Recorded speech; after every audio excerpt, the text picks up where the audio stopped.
একদম চিধা কথা যে শ্ৰমজীৱী মিয়াক যিমান সময়লৈকে শ্ৰমৰ বিনিময়ত আত্মসন্মান উজনি অসমত নিদিয়ে আমি সংখ্যালঘু সংগ্ৰাম পৰিষদে কেতিয়াও উজনি অসমত যাব নিদিওঁ।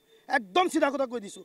আৰু এটা কথা আমি দেখা পাইছোঁ, যিসকল ইয়াত আমি গাড়ীৰ ভিতৰত পাইছোঁ অধিকাংশ আপোনাৰ 40ৰ ঊৰ্ধত ব্যক্তিসকল মুৰব্বী মানুহক তেওঁলোকে এছাম উদণ্ড আপোনাৰ দালাল শ্ৰেণীৰ লোকে তৃতীয় পক্ষই টকাৰ বিনিময়ত মোটা অংকৰ বিনিময়ত তেওঁলোকক ঘৰৰ পৰা জোৰ জবৰদস্তি তেওঁলোকৰ আপোনাৰ প্ৰলোভনেৰে তেওঁলোকক লগত লৈ গৈছে, আজি আনিছে।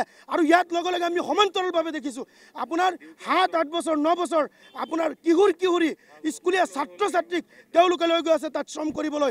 যি সময়ত অসমৰ মুখ্যমন্ত্ৰী ডক্টৰ হিমন্ত বিশ্ব শৰ্মা ডাঙৰীয়া শিশু শ্ৰমিক বন্ধ কৰাৰ কথা কয়, সেই সময়ত খিলঞ্জীয়া ইটাভাটা উদ্যোগ প্ৰতিষ্ঠানসকলৰ ব্যক্তিসকলে তেওঁলোকক স্ব ইচ্ছাই উজনি অসমৰ পৰা খিলঞ্জীয়া ব্যক্তি আহি আমাৰ মিয়া মুছলমান সংখ্যালঘু মানুহখিনিক লৈ গৈ আছে। যিমান সময়লৈকে শ্ৰমজীৱী মানুহক আত্মসন্মানৰ দ্বাৰা প্ৰতিদান দিয়া নহ'ব সংখ্যালঘু সংগ্ৰাম পৰিষদৰ স্পষ্ট আৰু আপোনাৰ চিধা কথা আমি উজনি অসমত যাব নিদিওঁ।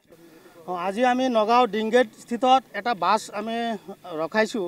আমাৰ ইনফৰমেশ্যন আছিলে আপোনাৰ মৰিগাঁও বা সেই অঞ্চলৰ পৰা এটা বাছ ভৰ্তি শ্ৰমিকসকল কোনোবা তৃতীয় পক্ষৰ এজন দালাল শ্ৰেণীয়ে উজনি অসমত কাম কৰিবলৈ লৈ যোৱাৰ এটা চেষ্টা অব্যাহত ৰাখিছে। আমি ইনফৰমেশ্যন পোৱাৰ লগে লগে আমাৰ সংগ্ৰাম পৰিষদৰ এটি হজাতি দলে আমি ইয়াত ৰখাইছোঁ আৰু সোধপোছ কৰিছোঁ। আমি তাতে দেখিছোঁ বেছি সংখ্যক একেবাৰে স্কুলীয়া ছাত্ৰ ছাত্ৰী, যে স্কুলীয়া ছাত্ৰ ছাত্ৰী তেওঁলোকক এই ইটাভাটাত কাম কৰিবলৈ লৈ যাব। যি সময়ত অসমৰ মাননীয় মুখ্যমন্ত্ৰী ডাঙৰীয়াই শিশু শ্ৰমিক বন্ধ কৰাৰ কাৰণে আপ্ৰাণ চেষ্টা অব্যাহত ৰাখিছে, তেনে সময়ত এই একেবাৰে শিশু শ্ৰমিকসকল আৰু শিশু ল'ৰা ছোৱালীসকল উজনি অসমত তেওঁলোকে গৈ ইটাভাটাত যাব আৰু তেওঁলোকৰ স্কুল যিটো শিক্ষা দীক্ষাৰ পৰা বঞ্চিত কৰিছে। গতিকে আমাৰ কথা হৈছে আমি এই শ্ৰমিকসকলক বাধা দিয়াৰ আমাৰ অধিকাৰ নাই, কিন্তু আজি আমি কিয় বাধা দিছোঁ আপোনালোকে জানে যে অসমৰ মাননীয় মুখ্যমন্ত্ৰী ডাঙৰীয়াই অসমৰ গৃহ বিভাগৰ দায়িত্ব লোৱাৰ পিছত যে সিদিনা ডিঙৰ আলম লৈ উজনি অসমৰ 30টা দল সংগঠনে যেতিয়া আমাৰ সংখ্যালঘু মিয়া শ্ৰমিকসকল উজনি অসমত কৰ্মৰত থকা ব্যক্তিসকলক আপোনাৰ বিভিন্ন ধৰণৰ শাৰীৰিকভাৱে অত্যাচাৰ কৰি যেতিয়া তাৰ পৰা ওলাই দিয়া হ'ল, বিভিন্ন ধৰণৰ মান সন্মান নিয়াই কৰি আজি উজনি অসমৰ পৰা খেতি পঠোৱা হ'ল। আৰু তাৰপিছতে মুখ্যমন্ত্ৰী ডাঙৰীয়াই যেতিয়া উজনি অসমত নামনি অসমৰ শ্ৰমিকসকল কাম কৰিবলৈ গ'লে কোনো ধৰণৰ নিৰাপত্তা নিদিয়াৰ কথা কৈছিল। আৰু তেনে সময়ত নামনি অসমৰ বা মধ্য অসমৰ সংখ্যালঘু শ্ৰমিকসকল যেতিয়া উজনি অসমত কাম কৰিবলৈ যাব, তেতিয়া যদি কিবা পৰিস্থিতি বেয়া হয় বা কোনো ধৰণৰ শাৰীৰিক অত্যাচাৰ হয়, কোনো ধৰণৰ অপ্ৰীতি পৰিস্থিতিৰ সৃষ্টি হয়, তেতিয়া ইয়াৰ দায় কোন হ'ব? কাৰণ স্বয়ং আমাৰ ৰাজ্যৰ মুখ্যমন্ত্ৰী ডাঙৰীয়াই নিৰাপত্তাৰ ক্ষেত্ৰত যেতিয়া ব্যৰ্থ হৈছে তেখেতে ডাইৰেক্ট মানা কৰি দিছে। আৰু তেনে ক্ষেত্ৰত আমি সংখ্যালঘু সংগ্ৰাম পৰিষদে আমাৰ চকুৰ সন্মুখত যে শ্ৰমিকসকল তাত কাম কৰিবলৈ যাব আৰু বিভিন্ন দল সংগঠনৰ পিটন খাব, মান সন্মান শেষ হ'ব, এইটো আমি সংখ্যালঘু সংগ্ৰাম পৰিষদে কেতিয়াও আমি যাবলৈ দিয়া নহ'ব।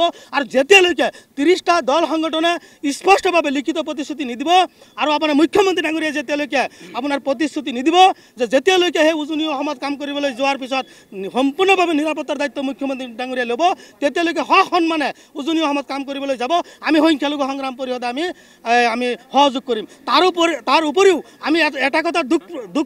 আমি এটা কথা অনুভৱ কৰিছোঁ, আজি উজনি অসমৰ ইটাভাটা হওক বা অনুষ্ঠান প্ৰতিষ্ঠান আজি শ্ৰমিকৰ অভাৱত আজি বন্ধ হ'ব ধৰিছে।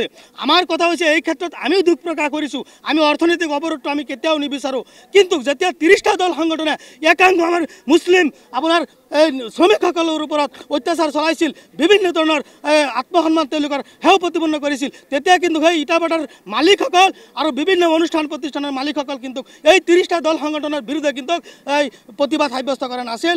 আজি যেতিয়া দেখিছে আজি আমি কথা হ'ল আমি এতিয়ালৈকে যাব দিয়া নাই, আমি যাব নিদিম যেতিয়ালৈকে আপোনাৰ চৰকাৰী পক্ষৰ পৰা কোনো ধৰণৰ লিখিত প্ৰতিশ্ৰুতি আমাক নিদিব, তেতিয়ালৈকে আমি সংখ্যালঘু সংগ্ৰাম পৰিষদৰ হজাতি দল ইয়াত আছোঁ।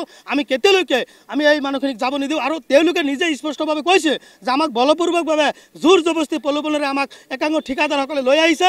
এই ঠিকাদাৰসকল এই মোটা অংকৰ কাৰণে তেওঁলোকক 1 পইচা দিয়া নাই, 1 পইচা নিদি পেলাই আপোনাৰ প্ৰলোভনেৰে আজি তেওঁলোকে উজনি অসমত লৈ যোৱা